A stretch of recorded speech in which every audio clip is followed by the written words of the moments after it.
Mga bossing, magandang umaga sa inyo. At syempre, meron tayong kliyente rito sa ating shop. Altera mga bossing. Tama ba? Altera ba to? Okay, isang Isuzu Altera mga bossing, no? Ang issue nitong ating kliyente ay kulang na sa lamig dahil kulang sa refrigerant. Okay, so tinasting natin yung Freon. Wala na nga, halos kalahati na lang yung laman ng refrigerant, kaya hindi na siya nagre-response ng ganong kalamig. Lalo na syempre pagkatanghali. At ang mga nakikita nating mga dahilan mga bossing ay meron siyang singaw. Unang-una yan, dugtungan na yan. Yan, nag-oil na yan sa ating discharge o yung ating hotline. Ito mga bossing. Etong side na to. Tapos meron din dito sa ating fittings ng compressor. Ang hindi ko lang alam kung pati ba yung ating katawan ng compressor ay may leak sa o-ring. Tapos yung ating pulley mga bossing ay natanggal na yung mga rubber. Kaya ganyan ang kulay niya, puro kalawang. Dahil naggagasgasan na yung ating hub saka yung pulley. So papapalitan natin ang pulley assembly at pinapacheck na rin natin yung ating evaporator para makita natin kung meron sa evaporator na singaw. Condenser papatanggal na rin natin para ma-flashing dahil yan yung SOP natin pag general cleaning. Pull out lahat, compressor, condenser, evaporator, at siyempre magpapalit tayo ng receiver dryer at expansion valve mga bossing. So ito yung gagawin natin sa Altera na to ay parang overhaul na. General cleaning ang tawag natin dito. So pati yung ating blower housing, binababa natin yan para makita natin yung pum, kung durog na ba at kung kailangang i-repum. Kasi minsan kasi yan yung mga sanhi nung pagpasok ng ating usok, mababaho na nalalanghap ng ating o nasasaksyon ng ating blower motor mga bossing. Kaya chine-check na natin yan sa ating general cleaning. At syempre, yung ating likuran, ibababa na rin natin yan.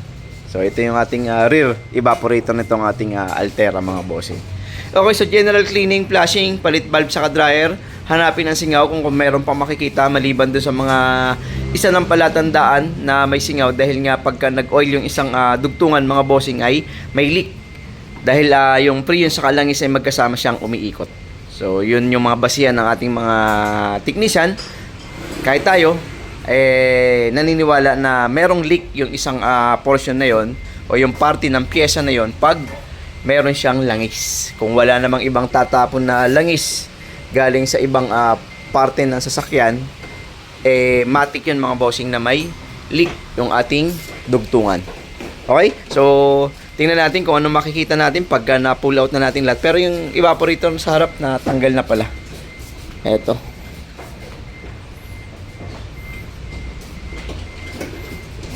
Yo! Tingnan nyo naman kung gaano kadumi. Ang ganitong sasakyan kasi wala pang cabin filter. Mga bossing. Ito nakakatakot dito. Kung nandito rin yung singaw. Or may singaw din dito. No? Kasi sobrang dumi. Ayan. Iyari. Ito yung malala gastos. Sasabay pa sa Pasko. Pang Christmas party. Oo, sige. Ang dumi. Wala tayong magagawa. Hindi nagpapaklining Pabor sa atin yan mga bossing. Kung hindi kayo nagme-maintenance ng inyong sasakyan, kahit mapa aircon man yan or mechanical man yan, bahala na kayo, no? Pabor sa mga gumagawa ng or mga shop yung gagawin nyo, hindi kayo nagpapa-maintain or nagpapa-check ng inyong sasakyan. Itong likuran, syempre wala yan dumi at hindi naman tatagos ganun katagos yan sa likuran. Pero itong tinatamaan ng pinakang blower, yan yun. Okay? Ito na yung ating pinakang blower housing mga bossing. Tingnan nyo naman kung ano yung mga nahigop ng kanyang blower. Saka tingnan mo gaano kadumi yung blade. Kaya pati yung response ng hangin dyan magkakaroon ng hindi magandang buga or lakas ng buga. Dahil pag napuno yung mga blade natin ng dumi mga bossing, hindi na makakakuha ng magandang hangin yan. So yung iba nito hindi na binababa ito, no? Pero sa atin, SOP sa atin to na binababa para malinisan ng maganda at ma-check na nga kung mayroong problema yung ating blower motor na yan. Okay, so yan lang yan. Share lang namin sa inyo yung ating mga trabaho dito sa ating shop. Kasi yan yung isang mga maliliit na bagay pero merong importanteng mahalaga yan sa ating response ng aircon. Ito pa ang isang malala mga bossing, baradong barado na. Siguro tong ating kliyente ay merong alagang hayops na sinasakal sinasakay mga bossing. Session na sinasakal ka dyan, sinasakay, no? Malamang sigurado tayo pag hindi aso, pusa lang naman yung hindi na pwedeng baboy ang isakay nila dyan. Okay, so isa yan sa mga magiging problema nyo pagka meron kayong alaga na mga sinasakay sa ating sasakyan, no? Siguro pinakamaganda magpa-vacuum kayo lagi para at least itong ating evaporator hindi mapuno ng ganito kaduming mga balahibo mga bossing. Balahibo siya, So, yan ang itsura. Ngayon mga bossing, yan ang problema natin kung may lalabas na singaw, at kung wala naman, ang tanong kailan kaya siya lalabas. Okay? So, pero syempre, sabihin natin or kausapin natin yung ating kliyente kung ito ba ay papalinisan lang niya or papapalitan na niya ng panibago. Kasi, pag nilinisan, pwedeng hindi lumabas ang leak, pero pagka medyo refrigerant na ang tumitira sa loob or umiikot o nagse-circulate sa loob ng ating evaporator, pwedeng magkaroon na ng butas yung ganyang kondisyon mga bossing, no? Pero, syempre, hindi sa atin manggagaling yung desisyon yan. Okay, so share lang namin sa inyo yung mga nakikita natin dito sa ating shop. Tayo ang madalas ka-encounter ng mga kung ano-ano mga kondisyon ng ating mga piyesa, no? Kaya konting maintenance din, at kung hindi man ay magpa-vacuum lagi ng ating sasakyan. Okay, condenser syempre, tinanggal na rin natin. Ganyan din yung kadumi. Okay, sige tol, okay na yan. Yeah. Tanggal yung bumper. Sino yung mga technician na pwedeng gumawa ng ganyan ng hindi maniningil, mga bossing? Huwag kayo medyo magtaka kung bakit may mga iba-ibang price o na mga presyo ng kada shop. Kasi pwede pong i-bypass ang trabaho, hindi na tanggalin ang condenser kung magpa-flashing din lang, at pwedeng parang sprayan na lang sa labas. Pero ano ba ang gusto nyo talagang linis? Itong ganitong linis or yung spray lang na linis mga bossing? Pakita namin sa inyo dito sa labas at mas malinaw rito.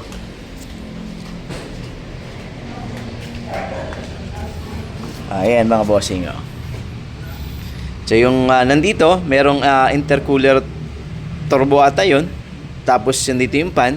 So kung siguro, baka ma-sprayan lang ang kung pressure washer lang gagamitin, ito lang. Yung konting side lang kasi nandito rin yung pan Okay, sige, sabihin natin bunutin yung pan.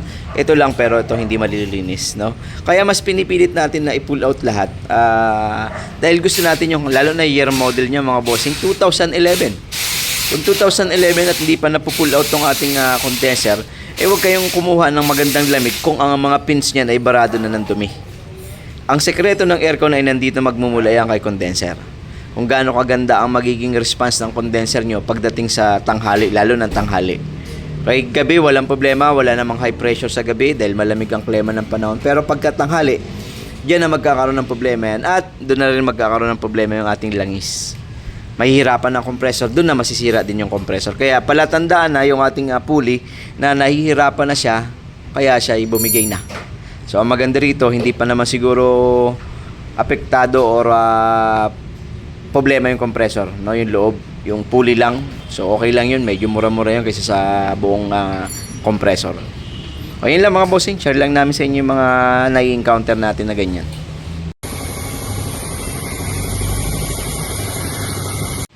Blower motor, syempre pinag-iwalay natin yan. Itong likuran, medyo hindi ganun kalala, pero ito pagka natanggal to, tanggalin mga to para makita natin. Kasi yung mga pagitan niya, itong mga korte nitong ating blade, pagka napuno na ng dumi yan, yung harap nakita natin sobrang dumi. Pero patanggal natin. Itong mga ganito mga bossing, tinatanggal natin to. Hindi na to natin binubumba ng nakakabit dun sa ating motor dahil syempre ito. Yan mga bossing, yan. Ito yung harapan. So, ganyan siya kadumi. So, kaya siya ay pinaghihiwa-hiwalay natin para wag mong samahin to, baka magkapalit.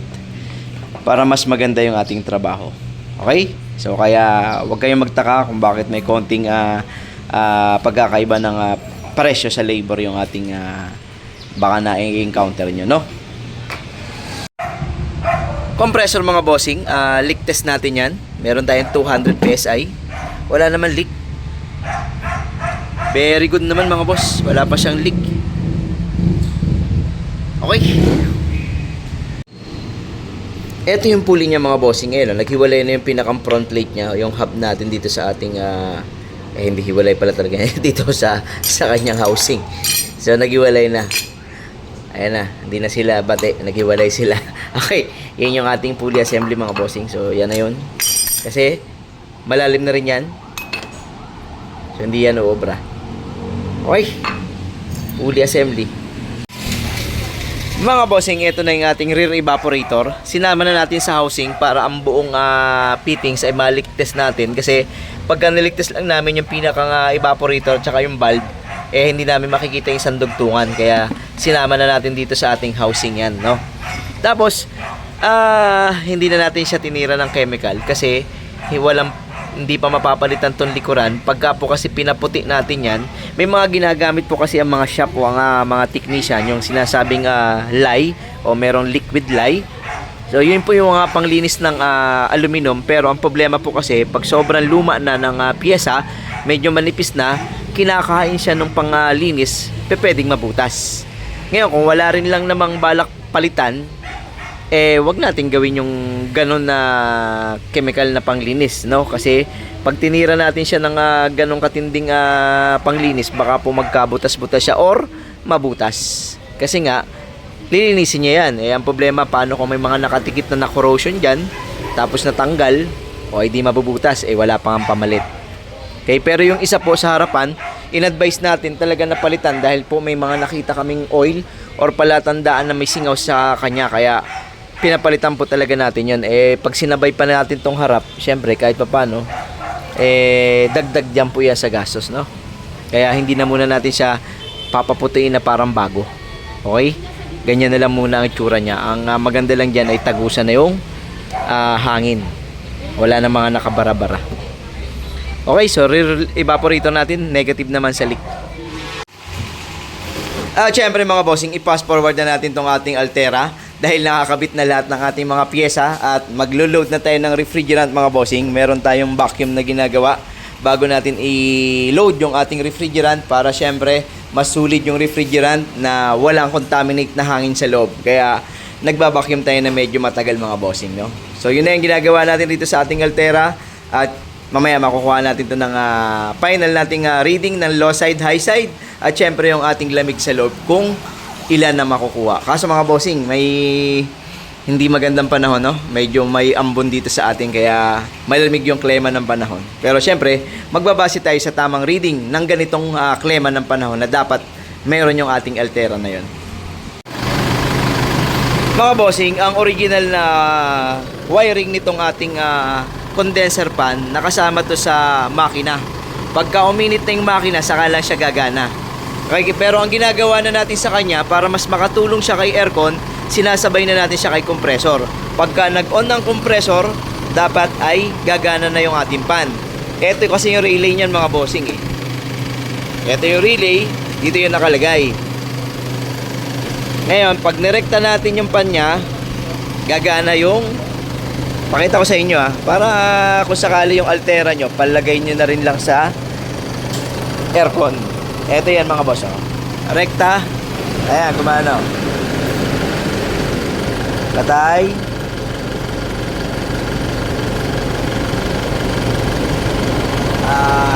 Buhay. Patay. Yan yun mga bossing. So ang gagawin natin dito ay para hindi na tayo maglagay ng panibagong relay, kukuhain natin yung matagal na nagtitrigger na kuryente kay makina at istatap natin siya kay compressor. Okay, yun nga lang, tatanggalin natin tong battery, tatanggalin natin tong ilalim kasi andun yung wiring yan mga bossing sa ilalim ng ating fuse box. Yun ang gagawin natin dito. Sabay na natin yan sa aircon para hindi na mag-aantay yung ating pan na kung kailan siya gagana pag uminit yung makina. Dahil ang pinapalamig naman nito ay yung condenser di sa aircon, di yung on na ng aircon ng compressor ang kuhain natin sa kanya. Okay, so yan yun, Altera mga bossing. Ang pan, gagana lang siya pag mainit na yung makina. Yun yung nakadesign. Pero pag luma na kasi, wag na natin siyang antayin uminit pa bago siya gumana. Lagay na natin siya sa compressor. Kaya sa mga bossing, ito ang gagawin nyo pag hinanap nyo yung linya ng inyong relay. Bubuksan nyo yung pinakang fuse box nya. So, kung i-DIY nyo, mukhang hindi madali, no? Mukhang hindi siya madali. Pero yan po ang kailangan gawin kung ayaw nyo maglabas ng relay. Pero kung gusto nyo simplihan, maglabas na lang kayo ng panibagong relay. Magtanggal kayo dito sa socket, tapos mag-tap kayo ng panibagong relay. Pero kung ayaw nyo na ng maraming relay at ayaw nang makalat, dyan mo talaga kukuhain. Okay, so yun nga lang mga bossing, yan yung tsura. So kung kayo gagawa, i-DIY nyo yan, baka wag na, no? O, paggawa nyo nila sa electrician kung sakali. Okay, eto na yung ating nilabas na wire. At dito tayo magtatap sa supply ng compressor natin mga bossing. Nilagyan na rin natin ng insulation yan para kahit sumahid sa body, wala siyang problema. Ayos. Parang orig. Eto na mga bossing. Nakatap na siya sa compressor. Patay aircon! Patay ang aircon, patay ang fan. Aircon! Okay, very good. Eto yung relay mga bossing. Pag binunot ko yan, patay ang fan.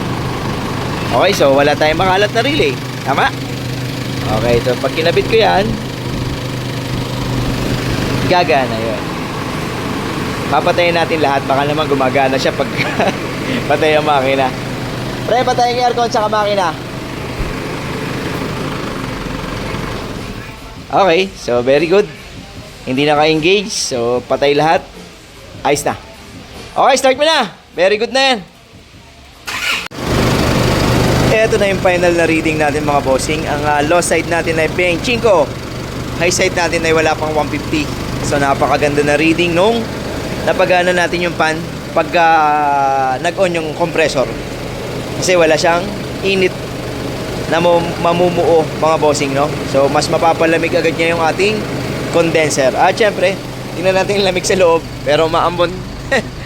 Maambon mga bossing. Pero goods naman yung ganong reading. 25 low side. Wala naman tayong special na ginawa. Maliban na lang dun sa ating pan. Tapos flashing ng buong system. Palit tayo ng valve sa dryer, no? Yung leak na nakita natin ay kay evaporator sa harapan. Ito ang lamig mga bossing. Nasa 5 degrees Celsius. Ang hangin niya ay number 2. Thermostat niya ay mga kalahati. Okay? So yan. So very good naman mga bossing. Palagay ko naman kahit magtanghali ito, hindi aangal yung ating customer dito sa ating Altera na to, no? At syempre may mga offer pa rin tayo dahil luma ng condenser. 2011 model. Ano bang hahanapin natin doon? Syempre luma na, pero ang maganda ay na-flashing natin ng mas maayos. So kahit pa paano yung mga bara-bara ng konti dun sa kanyang mga butas ay natanggal natin mga bossing. Okay, ayun lang. Share lang namin sa inyo itong ating Altera. At yun yung pinakamaganda, yung pan mga bossing. Kung meron kayong ganito, isabay nyo na sa compressor. Huwag nyo nang antayin yung uminit yung makina. Kasi kahit tanghali yan mga bossing ay hindi pa ganun ka, kumbaga hindi siya patay sindi, no? Kumbaga yung ating pan ay aantayin pa niya yung sending unit niya o kung ano man yung magti-trigger sa kanya bago siya mag-on. Okay, ayun lang mga bossing. Maraming salamat ulit sa inyo. Siyempre, ingat lagi. God bless sa ating lahat mga bossing. Thank you.